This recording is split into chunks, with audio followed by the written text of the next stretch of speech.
ipapasok ko yung mga tanim na yan para safe. Ito ang kit pa naman ito.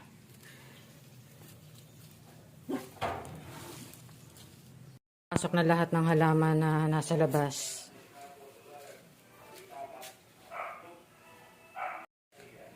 Pati hanging plants, pinasok na namin.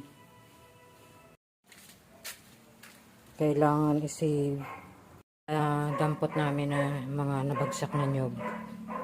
Likod, paligid.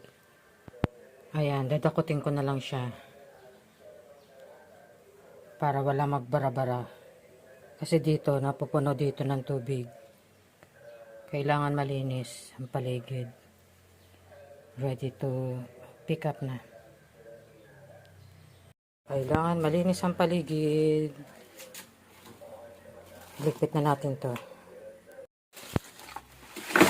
Okay.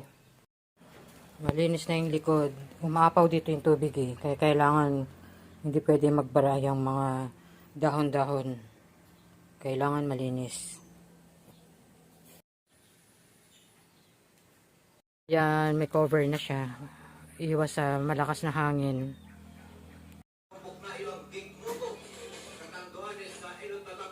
O mamaya, magbabaha na naman dito sa likod. Ha? Kamapit ka lang. Ha? Nakailang baha dito. Okay ka pa. Ingat mamaya. Bye-bye. Magtago ka mamaya pag nagbaha dyan, ha?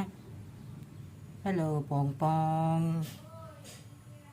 Yung mga naipon namin buhangin sa baha galing sa taas, inipon namin, nilagay namin sa sako.